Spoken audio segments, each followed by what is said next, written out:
Hey, welcome back, everyone. This is the Servant's Playbook podcast. And so we've got a special guest on with us tonight, and we're just going to talk about some mental health. So, just a little bit about me. My name is Zach Cooper. I am the owner of the Servant's Playbook. At the Servant's Playbook, we are a business that we coach leaders how to be better leaders, how to serve their teams effectively, and how to build teams that thrive to better support the vision of the business. And so, with that, we know that there's a lot of mental health, or mental health affects everybody. We all have a mind, we all have emotions, and we just need to really put a focus on that and make sure that we're putting that at the forefront of things. And so, without further ado, I have Mr. Dusty with us, and I'm gonna let him introduce himself.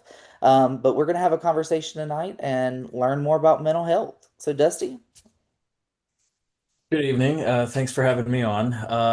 So my name is Dustin Nisley, and I'm a licensed clinical social worker, and I've been an LCSW for about 4 years now. Prior to that, I worked as an investigator with Department of Social Services, investigating reports of child abuse, neglect, and dependency in North Carolina.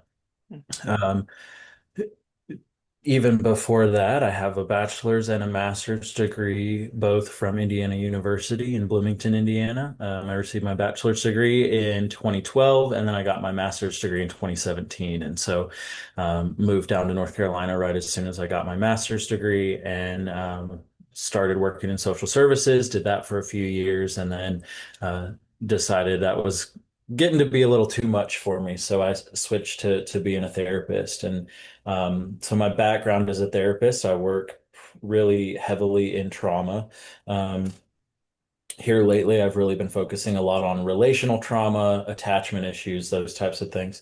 And when I when I talk about the trauma, I initially started as a therapist with survivors of domestic and intimate partner violence, and so looking at trauma from that lens and perspective, and working like I said, working with the survivors, but then also I did have an opportunity to work with identified perpetrators of that intimate partner violence as well. And so I've worked the whole gamut of or the spectrum of violence in and of itself, all the way from the survivors to the perpetrators, and then everyone in between, the kids who have been impacted, other family who have been impacted. Um, I also teach part-time at the local community college where I'm at. I do social services and helping professional classes. So yeah, I've been doing that since 2021. I recently opened a private group practice, Mindful Horizons Counseling, here in Hendersonville, North Carolina. And I finally got an office. I'm really excited about that. I start in January. I'll be moving and get that up and running. Exciting. Really excited about that. So yeah, Well, glad to be here. congratulations. That is exciting. Yeah. Um, So yeah, so it seems like you've got like a really, really good solid background and everything, and I'm super excited to have you on to talk about it because, like I say, we've been friends for a while now, and just hearing you talk about, your background in it and what you do on a day to day, you can really hear the passion that you have for the type of work that you do. So it's really, really cool. So let's just jump right into it. So, just a couple questions I prepared for you that we'll go through. And so, the first one is just kind of about mental health in today's world in general. So, from your perspective as a counselor, what mental health challenges are you seeing most frequently today, especially in working professionals or leaders? Yeah, good question. So really, like I said, I'm practicing from a place of trauma and especially around relationships and relational trauma, attachment, those types of things. Those are things that really come up pretty regularly for clients, whether it's somebody who's in a professional role, in a leadership role, or just an everyday person coming in for services. And so it's really focused on that relational aspect of um, what tends to come out in the ways that people engage with their environment and whether it's their workspace, their personal life, friendships, all of those things. the attachment really comes through. And what happens when we're younger has a big impact on how we show up in today's world and in our current lives, even if we're not conscious of it. So those things will have a really deep impact on who we are and how we show up. And it depends on what kind of relational trauma, what kind of emotional impact that has had that can make or break those relationships as we go through life. Yeah. So, like I said, yeah, just the attachment, relational stuff that really comes up. Yeah. I think that's so true because we are very relational beings and you know, I feel like we all have those in some way relational trauma. So that's a really good point that you bring up. Okay, cool. Yeah, we Um, don't live in a vacuum, right? Like right. we're always working from, we work in groups and, when we go through school and I always hated the group projects and Yeah. stuff. So it was like, I just want to work on my own. But in reality, when you go out in the workforce, even myself as in private practice and going out and working individually, I still deal with other people. I still work with other people, whether it's my clients or other counselors, therapists, things of that nature. So, Right. Yeah. That's awesome. yeah. What do people often misunderstand about anxiety or depression, that you wish more leaders understood? Yeah. So I think maybe not even just anxiety or depression, right? Like I think it's an ideal or an idea of looking at mental health as a whole.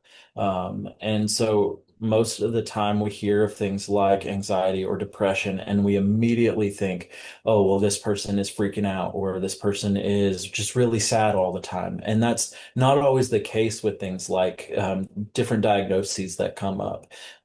Anxiety somebody may internalize that anxiety and they may show up differently. So people who are perfectionists, even if they're not actively freaking out, so to speak, uh, they are showing up with that anxious mind of I've got to be perfect because then it goes back. There's so many things that are connected in terms of mental health. And I think it does go back to that attachment piece where um, if I'm not good enough, then I'm going to be abandoned. People are going to leave me. And then with depression, it's not always that somebody's sad or crying all the time. It's that can even look like irritability. So the symptomatology of different diagnoses, just because I think we see a lot of those different things portrayed through social media, through media in general. And then we start to build an expectation on what these things look like. And then, of course, we think that we know all there is to know about those different types of diagnoses. And so, really being able to understand and go into um, thinking about mental illness or mental health, it doesn't always look the same. It doesn't always look like, oh, depression, I'm sad, right? It can be something different and something totally unexpected, but it still can come from a place of feeling depressed or being depressed. And so just having a more open mind that not everything it's not all cookie cutter. Right.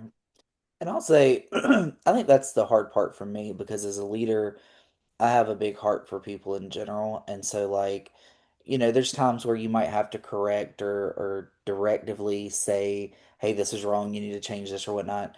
Mhm. And really finding that balance of how do I identify if this person is in active depression or anxiety and if that's causing the action that they're doing so that I do not come across engaging in a way that's increasing that depression or anxiety versus reacting in a way that causes them to feel safe, heard, understood, but still being able to discipline the way it needed to be disciplined. That's always a big challenge for me. Yeah.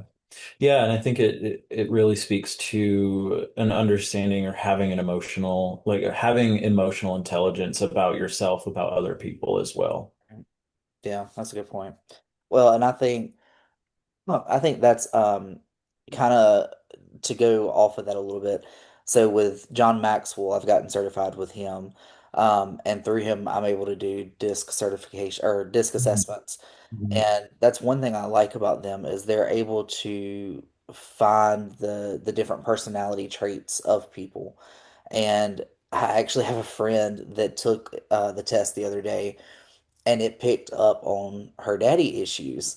And it sounds so crazy, but it genuinely like, and it didn't even necessarily call it out word for word daddy issues, but it was just, her abandonment issues, and that's exactly where she tied it to.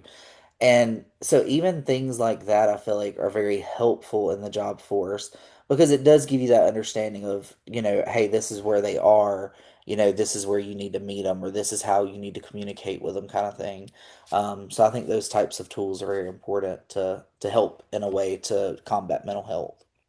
Yeah, and you're really speaking on a big issue that we are seeing in just today's society and culture around a lack of trauma-informed uh, expression or experience or care that is really important to have in really any area of expertise or profession. It's so important to be trauma informed and how trauma can impact people, not only yourself, but those that you are leading or trying to lead. Right. So going off script a little bit, do you think in a perfect situation, do you think it would be helpful for leaders to go through some type of maybe low level trauma certification or trauma training just to understand what it is like so they know as a leader how to handle those things? Of course, not as in depth as you maybe because you have to deal with it a lot more, but just as a leader, like how to identify those things.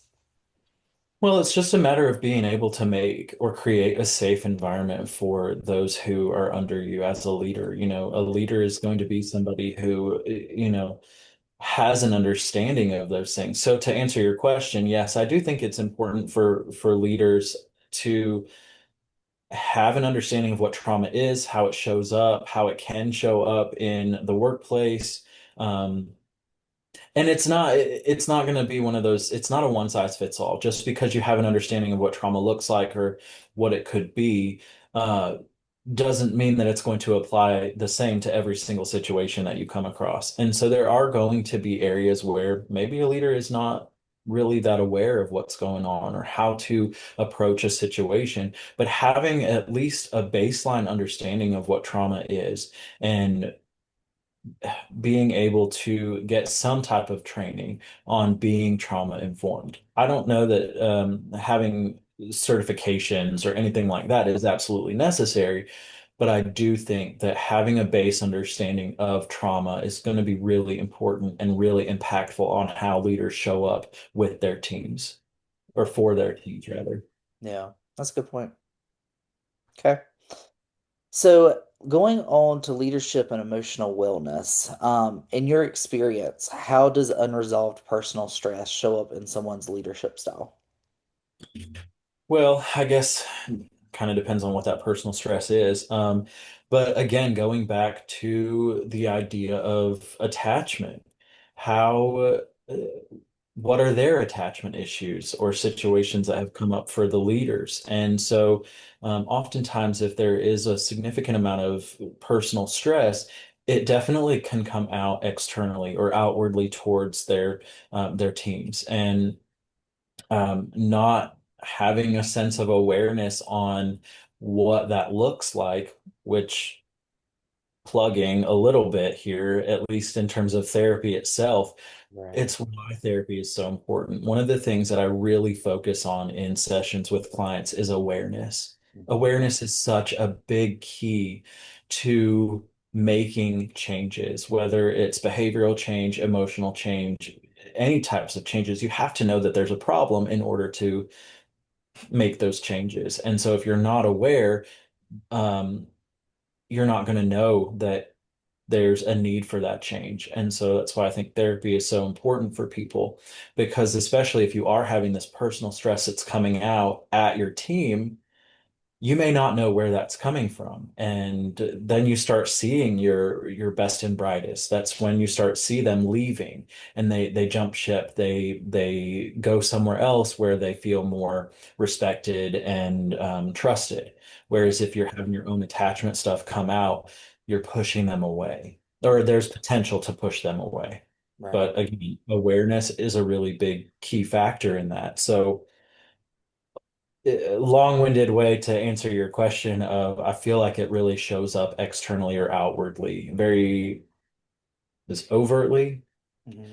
um, or covert, one of the two, I don't remember, um, but definitely comes it can come out whether it's in how you approach your team or how you do like performance reviews. That could even have a subtle underlying personal stress that comes out, biases. That'd be a good way to put it. Okay. Yeah, I agree with that. And you touched on something that I did kind of want to say, and I forgot at the beginning. Um, mental health, no matter where you are, I think a lot of people look at mental health as a sign of weakness. And it's definitely not. Having a counselor, having a therapist is not any form of weakness. Um, I was at a place where when I first thought about getting a counselor, I was like, nah, that's not for me. Like, it's just, I don't like talking to people, especially about my emotions. Like, we're just not doing that. I do believe personally, and you can tell me if you disagree with this, but I believe that not everyone can go to any counselor. I believe there are certain counselors for certain people, just depending on personalities and their skills and a bunch of factors. But I feel like personally, therapy is a strength because you realize there's an area that you need growth in, or that you need help in general. And saying you need help is a first step of growing. But No, I love that you talk about that because therapy in and of itself, a lot of times people think, oh, you have to be broken or have to be through the like going through some type of crisis in order to need therapy, when in fact, it's just like going to the gym, mhm, right? Like if you think about people going to the gym and wanting to get stronger and to feel better, to be healthier, that's the exact same thing. Going to a therapist is just going to get it's a place to build that strength. It's a place for flexibility and support and understanding in order to live the life that you live. I think it's a huge strength. And in fact, I think you touched on not wanting to talk to somebody about your emotions. Being vulnerable is really scary for folks, hell, myself included. I don't like being vulnerable because it can feel unsafe to be vulnerable. But being vulnerable is one of the strongest things that people can do. And I think we move away from that, especially in our society today. We see things like boys don't cry. We see that hyper masculinity for boys and things like that. Or if you're effeminate as a boy or male, like those things really take away from those emotions. And human beings, whether you're male, a male, female, or in between, right. they still show up. Hmm. Emotions are always going to be there. And emotions are 100% valid 100% of the time. Hmm. They're not always trustworthy, but they are always valid. Well, again, whether you're man, woman, or otherwise. And so going to therapy is a really big step towards being vulnerable and getting the support that you need, whatever it is that you're challenged with. Right. Yeah, no, I agree with that.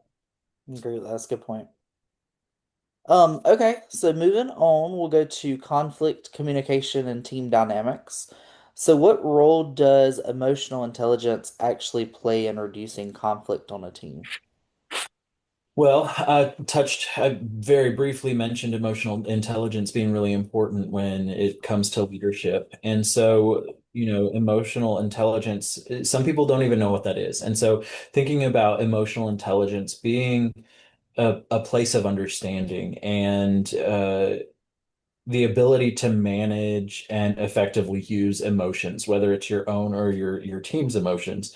And so, um, we use those emotions to be able to get to guide behavior and to help us maintain those relationships or navigate those relationships. Right. Um, There's several different components to emotional intelligence.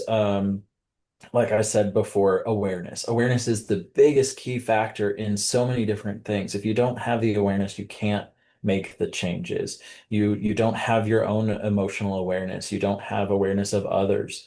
Um, Along with that awareness comes regulation. If you're able to be aware of what's going on, you then have the ability and opportunity to do something differently, if you choose to. Now, being able to self-regulation, being able to manage those emotions aren't just, it's not about getting rid of the emotions. It's Right. about showing up with the emotion and responding from a place of, uh, again, that baseline without allowing that emotion to take over and dictate how you show up. Yeah.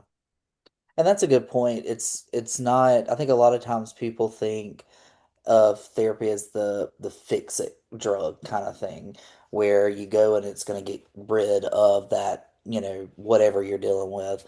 But it's really just how to work through that, how to manage through that. And so that's a good point to bring up as well. So, Yeah. A couple of other things just for emotional intelligence. I think it's so important to work on that empathy, mhm, being able to see somebody else's perspective. Obviously, you can't see it exactly from their shoes. Oftentimes, people will say, "Oh, you walk a mile in someone else's shoes." Those shoes might not fit your feet, so it's still going to be a very different experience. But mhm, recognizing and allowing for another perspective other than your own. And if right, you don't have the ability to empathize with somebody, it can create a lot of different challenges. Um,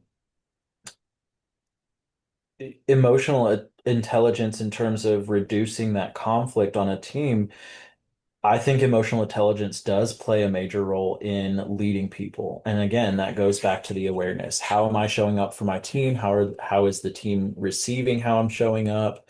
What kind of personality conflicts are there? Really being able to recognize those things. And having the emotional intelligence can really help to prevent miscommunication. Um, that also going back to the awareness and stress and things like that. If somebody's stressed out, they may think that they're expressing themselves. They may think that they're clear on the directives that they're giving when in fact they may leave something out and then have the expectation that, oh, you're supposed to read my mind. right, Um, so really being able to think through things clearly, um, with curiosity rather than making an assumption. If you leave room for assumption, you're going to get an assumption. right, Um, the idea of that self-regulation, whether it's for yourself or helping other folks recognize what they're going through, what emotions they're dealing with, and being able to regulate those for themselves, it helps to de-escalate those really high conflict scenarios, or it can help to de-escalate those. Um, Also, it helps to increase a sense of safety. If you're able to look at perspectives from an emotionally intelligent place, you build safety. You allow for people to come to you with how they're feeling, and it just being a thing. Like we have these emotions, and then if I say to you, Zach, you made me feel this way, it may be you may take that as an attack on you right. and get really defensive. And so if we can come at it from a place of emotional intelligence, you may be able to then look at me and be curious about like, okay, help me understand where this went wrong. What can I do differently so that I show up in a different way for you to make this team successful versus just shutting down, becoming defensive and saying, no, you're wrong. You're Wow. not allowed to feel that way, those types of things. Wow. Yeah, that kind of hurts a little bit because you're definitely talking about me. I'm more the let's just shut down. I'll take it offensively. And I mean, it's hard. It's one of those things where, um, I guess for me, I just want to be the best that I can be for everybody around me. And so when I'm not, or when I feel like I've come short, I just end up shutting down and just don't want to talk about it. But I like that point of being open and curious of, okay, well, why do you feel that way? why did this seem this way to you? How can I do that differently? How can I say that differently? That's a good point, especially as leaders. I think that's a really good point. Yeah, and you do have to be careful though. Like there's a fine line. Again, we're getting into like a lot of the nuances of Yeah. therapy, the shifts and emotion, all of those things, because you also can't let other people's discomfort dictate how you show up Yeah. in some ways. Obviously, from a leader perspective, you want to make accommodations, you want to compromise as much as possible if you can, but then not to the detriment of you as a person. Right. Like you don't want to have to necessarily completely change who you are, For but that sure. doesn't mean that you get to use like, oh, this is who I am as the excuse to not make those changes. Right. Because therein lies the issue of probably a term for a topic for a different day, but willful ignorance. Yeah. Wow. That's a good point, though. It's a really good point. Um, so I think we are on. I done got a little sidetracked because we have good conversations. These are good answers. From a counselor's standpoint, what are the biggest communication mistakes leaders make during high stress situations? Exactly what we just talked about, right? Like thinking about a lack of emotional intelligence, a lack of awareness, a lack of understanding, a lack of willingness to understand, Right. and taking away from the team as a whole and then becoming the manager that nobody likes. If you get to a point of the micromanaging aspect, you're going to do what I say because I'm the manager or I'm the leader or something to that effect. And so a lot of times, especially when there's high stress, if you don't have the emotional intelligence, you don't necessarily then come to the table with a sense of clarity. And so having a lack of clarity can lead to a lot of missed steps. And so that can also include a lack of communication, um, or a lack of clear, concise, and healthy communication. Right. I will say no communication is still communication, but when it comes to um, when it comes to that the lack of the awareness, that is where you see those mistakes in communication. I miss something. And then standing by your thought about it. Well, I definitely told you this. Well, actually, you didn't. And I'm trying to seek clarity as your subordinate, as somebody on your team. I didn't hear this from you, and I'm just seeking clarity. And so, building emotional intelligence and building an environment for that to build a safe space for folks to be able to come and challenge you as a leader. Right.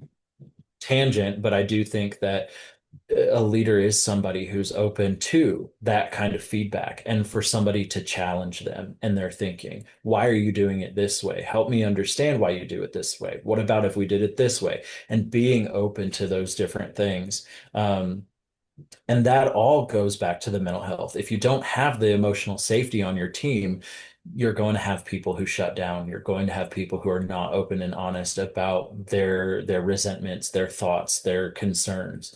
And then they just end up leaving, and you don't have a solid team. Right. No, I agree with that completely. Um, so I just noticed we are about out of time. What are your Yeah. thoughts on a second part to this? I'd be open to that. Yeah, Okay. I'd keep the conversation going Okay. and Because I definitely have some follow-up questions. Like I'd like to really dig into, you made me think of managers that micromanage. What is the mental reason behind that? Because I don't think anybody wakes up and goes, "Oh, I want to micromanage my team today." So like mentally, what happened? What's the trauma? What's the steps that got them there? Um, so I'd kind of like to dive into that a little bit, and then of course finish answering the questions as well. So, but yeah, so I appreciate your time with us today. yeah, I really appreciate your answers. You really had some good conversations with us. So thank you. you're welcome. All right, guys. Well, thank you again for tuning in to the Servant's Playbook. We appreciate your time today. Stay tuned, and we will have a part two coming soon. Thank you, guys.